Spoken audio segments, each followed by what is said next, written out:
আমেরিকার ফাঁদে পা দিয়েছে একসময়ের সাজানো গোছানো দেশ লেবানন। আর্থিক সংকটে থাকা লেবাননের অবস্থা এখন যাচ্ছে তাই অস্তিত্ব টিকিয়ে রাখার জন্য হাত পাততে হচ্ছে বিভিন্ন দেশের কাছে।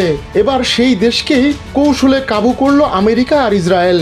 তাতে ভবিষ্যতে নখদন্তহীন এক বাঘে পরিণত হবে লেবানন। সাম্প্রদায়িক সম্প্রীতির অনন্য নিদর্শন লেবাননে একসময় খুবই শক্তিশালী ছিল ইরান সমর্থিত প্রতিরোধ যোদ্ধারা। প্রথমে তাদের শীর্ষ নেতৃত্বকে দুনিয়া থেকে হটিয়ে দেয় ইসরায়েল। এখন তাদের নিরস্ত্রীকরণ করার জন্য লেবাননকে চাপ দিচ্ছে আমেরিকা ইসরায়েল জোট। শুধু তাই নয়, লেবাননে থাকা শরণার্থী শিবিরে ফিলিস্তিনি গ্রুপগুলোকেও নিরস্ত্রীকরণের পরিকল্পনা নিয়েছে বৈরুত। লেবাননের সরকার ও সেনাবাহিনীকে দিয়ে এভাবে নিজেদের স্বার্থ আদায় করে নিচ্ছে ওয়াশিংটন, তেল আবিব। একবার স্বার্থসিদ্ধি হয়ে গেলে লেবানন আর মোটেও হুমকি হবে না ইসরায়েলের জন্য, আর ইরানও নিজের মতো করে ইসরায়েলকে চাপে ফেলতে পারবে না।